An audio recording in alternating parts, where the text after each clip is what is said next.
காவிரியை பொறுத்த வரைக்கும் அவர் வந்த நேரம் மழை பெஞ்சிருச்சு, தண்ணி திறந்து விட்டாங்க. நீங்க அதை பத்தி பேச மாட்டீங்க. தமிழ்நாடு தண்ணி வந்துருச்சா இல்லையா? அவர் வந்து இங்க வந்து கால் பதிக்கும் போது தண்ணி விட்டாங்களா இல்லையா? 4 நாள் கழிச்சு மழை பெய்யல, தண்ணி காவிரியில விடலைன்னா கண்டிப்பா ராகுல் காந்தி கேட்பாரு. தண்ணி அவர் திருப்பி வருவாரு, மழை பெய்யும். என்ன நீங்க சொல்றத பார்த்தா அவர் வரணும், மழை பெய்யணும் போன வாரமே கூப்பிட்டுருக்கலாம்ல அவரை.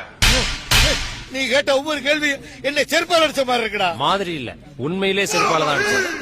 திரு மாணிக்கம் தாக்கூர் காங்கிரஸ் உடைய நாடாளுமன்ற உறுப்பினர். அண்ணாமலைக்கு டஃபா இவர் இருப்பாருன்னு இந்த காங்கிரஸ் தலைவர்கள், அதாவது காங்கிரஸுக்கு சப்போர்ட் பண்றவங்களாம் பேசிட்டு இருந்தாங்க. பட் இப்போ எப்பவுமே அது வாய்ப்பே கிடையாது.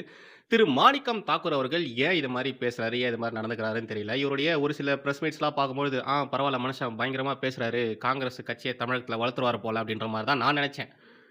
பட் இவரும் ராகுல் காந்தி மாதிரி தான் இருக்காரு. ராகுல் காந்தி மாதிரி ஒரு சில பேர் இருந்தா பரவாயில்லங்க. காங்கிரஸ் கட்சியில் இருக்கக்கூடிய எல்லாருமே ராகுல் காந்தி மாதிரியே இருந்தாங்கன்னா என்ன பண்றது? ரீசெண்ட் டேஸ்ல மாணிக்கம் தாக்கூர் அவருடைய பேட்டிகள்லாம் நீங்க பாத்தீங்கன்னு வச்சுக்கோங்களேன், உங்களால ஒரு விஷயத்த நோட் பண்ண முடியும். அவருடைய பேச்சுகள்ல ஆணவம் இருக்கும், திமிரு இருக்கும், தெனாவட்டு இருக்கும். மற்ற கட்சி தலைவர்களையோ மற்ற கட்சிகளை குறித்து கேள்விகள் கேட்கும் பொழுது அவரு நக்கல் நையாண்டி பண்றாரு, கேலி கிண்டல் பண்றாரு. கொஞ்சம் கூட மதிப்பு மரியாதையே கொடுக்காம ஏதோ அவர் பெரிய ராஜ பரம்பரை மாதிரியும், அவர் பெரிய ராஜா அப்படின்ற மாதிரியும், மற்றவங்களாம் சில்லற பசங்க அப்படின்ற மாதிரியும் தான் அந்த ஒரு தொனில தான் அவர் பேசுறாரு. திமிரு தெனாவட்டு அவருடைய பேச்சுக்கள்ல இப்ப திமிரு தெனாவட்டு அப்படின்றது அதிகமாயிடுச்சு. கேட்கிற கேள்விக்கு பதில் சொல்ல மாட்டாரு. சம்மதமே இல்லாம என்னென்னத்தையோ பேசுறாரு, யார் யாரையோ இழுக்கிறாரு. இவரு அந்த பிரச்சனைகளை மாற்றுறது மட்டும் இல்லாம மற்றவர்களையும் சேர்த்து மாட்டி விடுறாரு. தேவையில்லாத வம்புக்கெல்லாம் இவர் இப்போ போயிட்டு இருக்காரு. உண்மையாலேயே இவருடைய பேச்செல்லாம் பாருங்களேன். இந்தியாவிலேயே மிக சிறந்த அரசியல் தலைவர்னா அது நான் மட்டும்தான், என்ன மாதிரியான ஒரு பொலிட்டீஷியன் இந்த உலகத்திலே கிடையாது அப்படின்ற ஒரு தொனில தான் அவர் பேசுறாரு. இவர் கையில தமிழக காங்கிரஸ் கமிட்டியை ஒப்படைச்சாங்கன்னா அடுத்த தேர்தலில் காங்கிரஸ் வந்து ஆட்சி அதிகாரத்துக்கே வந்துடும், எனக்கு அந்த அளவு பொட்டன்ஷியல் இருக்கு, என்ன மாதிரியான பொலிட்டீஷியன் இந்த ஊர் உலகத்திலே கிடையாது அப்படின்ற மாதிரி தான் அவ்வளோ திமிரோட தான் பேசுறாரு. திமிரு இருக்கலாம், தப்பே கிடையாது. திமிரு தெனாவட்டெல்லாம் அரசியல்வாதிகளுக்கு இருக்கணும். அப்படி இருந்தா மட்டும்தான் அவங்க எல்லாருமே சிக்மாவா தெரிவாங்க, ஆல்ஃபாவா தெரிவாங்க. பட் அதுக்குன்னு ஒரு சில கிரைட்டீரியா இருக்கு, தகுதிகள் அப்படின்றது இருக்கு. உண்மையாலேயே அதை மாதிரி பேசக்கூடிய அரசியல் தலைவர்களுக்கு அந்த பொட்டன்ஷியல் ஆனது இருக்கணும். இப்போ இளையராஜா அவர்கள் ரொம்ப திமிரு பிடிச்சவர், தெனாவட்டு பிடிச்சவர் அப்படின்ற மாதிரிலாம் பேசுறாங்க இல்லையா, அந்த மனுஷனுக்கு அதெல்லாம் இருக்கணும். இருக்கிறதுலாம் தப்பே கிடையாது. ஏன்னா திரு இளையராஜா அவர்கள் ஜீனியஸ், அவருக்கு அந்த தகுதி இருக்கு. திமிரா தெனாவட்டா பேசுறதுக்கு ஒரு தகுதி இருக்கு. திரு மாணிக்கம் தாக்கூர் அவர்களுக்கு என்ன தகுதி இருக்குன்னு இப்படி பேசிட்டு இருக்காரு? திமுக துணை இல்லாம காங்கிரஸ் தனியா நின்று அவங்க தேர்தலில் வின் பண்ணியிருக்காங்களா? மாணிக்கம் தாக்கூர் இவர் என்ன, இவர் தானாகவே தன்னுடைய செல்வாக்க வச்சுக்கிட்டு அவர் தேர்தலில் வின் பண்ணாரா? கிடையாது. திமுக உதவி பண்ணிருக்கு. திமுக இல்லைன்னா மாணிக்கம் தாக்கூர் இல்ல, காங்கிரஸ் கிடையாது. 10-15 வருஷமா இவங்களை பாதுகாத்தது திமுக. திமுகன்ற ஒரு கட்சி இல்லைன்னா காங்கிரஸே கிடையாது, தமிழகத்துல காங்கிரஸே கிடையாது. சரி, மாணிக்கம் தாக்கூர் இந்த ஒரு நிலைமைக்கு வருவதற்கு காரணம் என்ன? ராகுல் காந்தி. ராகுல் காந்திக்கு முரட்டத்தனமான முட்டுகள் கொடுப்பாரு, அவ்வளவுதான். மற்றபடி வேற எந்த தகுதியும் இல்ல. காவேரி பிரச்சனை எல்லாருக்குமே நல்லாவே தெரியும். காங்கிரஸ் எப்போ கர்நாடகால ஆளுங்கட்சியா வந்தாங்களோ அப்போதுல இருந்து தான் இந்த பிரச்சனை ஆரம்பிச்சது, மறுபடியும் ஆரம்பிச்சது. இதுக்கு முன்னாடி பாஜக ஆட்சியில காவேரி பிரச்சனை அப்படின்றது இருந்ததே கிடையாது. கர்நாடகால ஆளுங்கட்சியா இருக்கிறது காங்கிரஸ். இந்த காவேரி மேலாண்மை அவங்க கொடுத்த தீர்ப்பை காங்கிரஸ் மதிக்கல, கர்நாடகா அரசும் மதிக்கல. உச்சநீதிமன்றம் கொடுத்த தீர்ப்பை காங்கிரஸ் ஆளக்கூடிய கர்நாடகா மாநிலம் மதிக்கல, தண்ணி தர முடியாதுன்னு சொல்றாங்க. காங்கிரஸ் உடைய முதலமைச்சர் அவரு நாங்க கண்டிப்பா அணைய கட்டியே தீர்வோம்னு சொல்லிட்டு இருக்காரு. அதை பத்திலாம் இங்க இருக்கக்கூடிய காங்கிரஸ்காரங்க கேள்வி கேட்கறதே கிடையாது. நாங்க அணை கட்டுறதுக்கு உங்ககிட்ட ஏன் பர்மிஷன் வாங்கணும், தமிழகத்துக்கிட்ட நாங்க ஏங்க பர்மிஷன் வாங்கணும்னு கேட்கறாரு. இதை பத்திலாம் மாணிக்கம் தாக்கூர் அவர்கள் வாயை திறக்கவே இல்லை. இவர் மட்டும் கிடையாது, தமிழக காங்கிரஸ்ல இருக்கக்கூடியவர்கள் யாருமே இது மாதிரியான விஷயங்களை குறித்து வாயை திறந்து பேசவே மாட்டேன்றாங்க. மொத்த பழியை தூக்கி பாஜக மேல போடுறாங்க. கர்நாடகால பாஜகவின் ஆட்சி நடந்துட்டு இருக்கு. பாஜக ஆட்சி நடக்கும்பொழுது காவிரி பிரச்சனை வரவே இல்லை. காங்கிரஸ் வந்ததுக்கு அப்புறமா தான் மறுபடியும் அங்க பிரச்சனையே நடக்குது. இதை பத்திலாம் இவர் பேசாம பாமகவை வம்புக்கு இழுக்கிறாரு. நீங்க பாஜக கூட்டில இருந்து வெளியே வருவீங்களா? அவங்க ஏன் வரணும்? உங்களுடைய ஆட்சி தானே கர்நாடகால நடந்துட்டு இருக்கு. நீங்க காங்கிரஸ் விட்டு வெளியே வாங்க, உங்களுடைய பதவியை ராஜினாமா பண்ணுங்க. கர்நாடகா காங்கிரஸ் அரசு உத்தரவை மதிச்சு தமிழகத்துக்கு தர வேண்டிய தண்ணியை கொடுக்கிற வரைக்கும் நான் காங்கிரசினுடைய அங்கமாக இருக்க மாட்டேன்னு சொல்லி கட்சி பொறுப்பையும் அந்த பதவியும் ராஜினாமா பண்ணிட்டு வாங்க, அப்ப ஒத்துக்கிறேன். இவருக்கு நிறைய பொட்டன்ஷியல் இருக்கு. இவர் மிகப்பெரிய அரசியல் கட்சி தலைவர்ன்னு அப்ப நாங்க ஒத்துக்கிறோம். இவர் எதுவுமே செய்ய மாட்டாரு. இவங்க கட்சியில இருக்கக்கூடியவர்கள் யாருமே எதுவுமே செய்ய மாட்டாங்க. ஆனா இவங்க பாஜக கூட்டணியில இருக்கக்கூடிய கட்சிகள வம்புக்கு இழுப்பாங்க. பாருங்க இது மாரிலாம் பாஜக பண்ணுது. நீங்க அவங்களுடைய கூட்டணிய விட்டு வெளிய வருவீங்களான்னு இவங்க கேட்கறாங்க. இவரு தொடர்ந்து இதே மாரியான வேலைகள் தான் பார்த்துட்டு வந்துட்டு இருக்காரு. அதிமுகவ அமித்ஷா அதிமுகன்னு சொல்றாரு. அதிமுக காரங்கள சீண்டிக்கிட்டு இருக்காரு. அதே மாரி இவர்லாம் வின் பண்றதுக்கு காரணமே திமுக தான். அப்பேற்பட்ட திமுகவ கலாய்க்கிறாரு. கேள்வி கேட்கிறாரு. ரொம்ப மோசமா விமர்சனம் பண்றாரு. புரியல. உண்மையாலேயே புரியல. ஏன்னா இவர் பேசுற பேச்செல்லாம் இப்படி இருக்கு. ஆனா இவரு என்ன சொல்றாரு? இங்க இருக்கக்கூடிய கட்சிகள், தமிழகத்துல இருக்கக்கூடிய கட்சிகள் எல்லாருமே ஒண்ணா இருக்கணும். பாஜகவுக்கு எதிராக நம்ம செயல்படணும். நாம எல்லாருமே ஒற்றுமையாக இருக்கணும்னு சொல்றாரு. ஒற்றுமையாக இருக்கிறதுக்கு நீங்க என்ன சார் ஸ்டெப் எடுத்தீங்க? அதிமுகவ சீன்றீங்க. திமுக தயவால வின் பண்ண நீங்க திமுகவ தாக்கி பேசுறீங்க. பாமகவ தாக்குறீங்க. எப்படி இங்க ஒற்றுமைன்றது இருக்கும்? தமிழக மக்களை இவங்கலாம் எப்படி நினைச்சிட்டு இருக்காங்க பாருங்க. தமிழக மக்கள் என்ன முட்டாள்களா? பேசுங்க. நீங்க நல்லா பேசுறீங்களா? பேசிக்கிட்டே இருங்க. தமிழக மக்கள் எப்படி எப்போ பதிலடி தரணுமோ அப்ப பதிலடி தருவாங்க. இந்த காங்கிரஸ் ஈழத் தமிழர்களுக்கு செய்த துரோகத்தை நம்மளால மறுக்க முடியுமா? திமுக செஞ்ச வேலைங்க. திமுக தான் வளர்த்தது காங்கிரஸ். திமுக எங்க தமிழ் மக்களுக்கு நீ துரோகம் செஞ்சிருக்கே சொல்லி துரத்தி அடிச்சிருந்தாங்கன்னு வச்சுக்கோங்க. காங்கிரஸ் இந்த அளவு இங்க நின்னு இருக்காது. வளர்ந்திருக்கிறதுக்கு வாய்ப்பே கிடையாது. திமுக தானே பாதுகாப்பு கொடுத்தது. திமுக தானே வளர்த்தது. திமுக செஞ்ச தப்பு. இப்ப பாருங்க திமுக அனுபவிக்குது.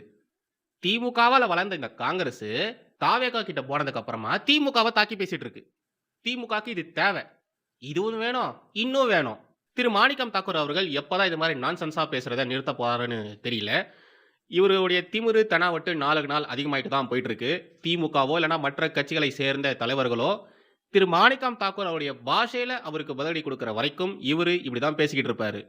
லூஸ் டாக் தான் விட்டுட்டு இருப்பாரு. ஓகே, இப்ப கர்நாடகாவினுடைய முதலமைச்சர் திரு டி.கே. சிவகுமார் அவர்கள் பேசினதை பார்த்துட்டு வாங்க.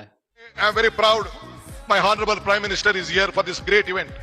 This is a historic event of this country. I have a lot of things, but I have given only 5 minutes time. I don't want to waste your time. Prime Minister message is very much important for the country. Let us work together. Let us build Karnataka. Let us build India, a strong India. Jai Hind, Jai Bharat, Jai Vivekananda, Jai Ram Krishna, Jai Mata. Ellarku namaskara. கர்நாடகாவில் இருக்கக்கூடிய மைசூருக்கு நம்முடைய பாரத பிரதமர் நரேந்திர மோடி அவர்கள் போயிருந்தாரு. அரசு நிகழ்ச்சிக்காக போயிருந்தாரு. அந்த நேரத்துல தான் திரு டி.கே. சிவகுமார் அவர்கள் மோடி அவர்களை வச்சுக்கிட்டு மோடி குறித்து இப்படி பேசியிருந்தாரு. நம்ம கையில எப்படி 5 விரல்களும் வேற வேற சைஸ்ல இருக்கோ, வேற வேற மாதிரி இருக்கோ, அத மாதிரிதான் காங்கிரஸ்ல இருக்கக்கூடிய தலைவர்களும். முக்காவாசி பேர் ராகுல் காந்தி மாதிரி தான் பேசுறாங்க, ராகுல் காந்தி மாதிரி தான் நடந்துக்கிறாங்க. பட் ஒரு சில பேர் பாத்தீங்கன்னா உண்மையாலேயே மெச்சூரிட்டியா தான் இருக்காங்க. Like DK. சிவகுமார் மாதிரி. திரு டி.கே. சிவகுமார் அவர்கள் தேசபக்தர், ஹிந்துத்துவவாதி, RSS ஆதரவாளர். ஓகேங்களா? காங்கிரஸ்ல இருக்கக்கூடிய மற்ற தலைவர்களும் இவர மாதிரியே இருந்திருந்தாங்கன்னு வச்சுக்கோங்க. இங்க மோடி அவர்களுக்கு வேலையே கிடையாது. பாஜகன்ற ஒரு கட்சிக்கு வேலையே கிடையாது.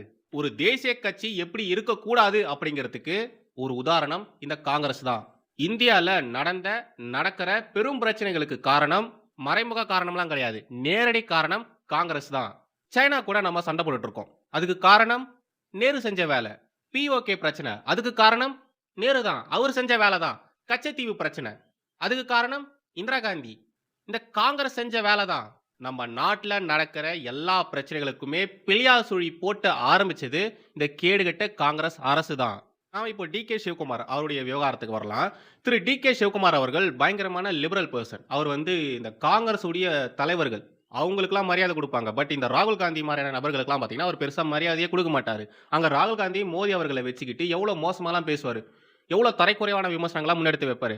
பட் ராகுல் காந்தி செய்யற மாதிரியான வேலைகளை, அந்த மோசமான வேலைகளை திரு டி.கே. சிவகுமார் அவர்கள் செய்யவே மாட்டாரு, ப்ரொமோட்டும் பண்ண மாட்டாரு. அண்ட் இந்த காங்கிரஸ் ஹிந்து விரோதிகள், ஹிந்து விரோத கட்சி தான் காங்கிரஸ் அப்படின்ற மாதிரிலாம் நிறைய பேர் பேசுவாங்க.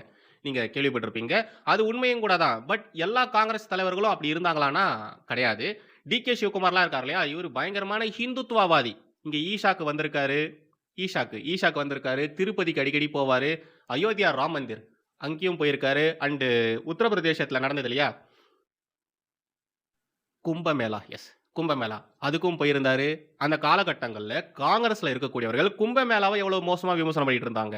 அயோத்தி ராம் மந்திருக்கு எதிராக என்னென்னலாம் பேசிட்டு இருந்தாங்க.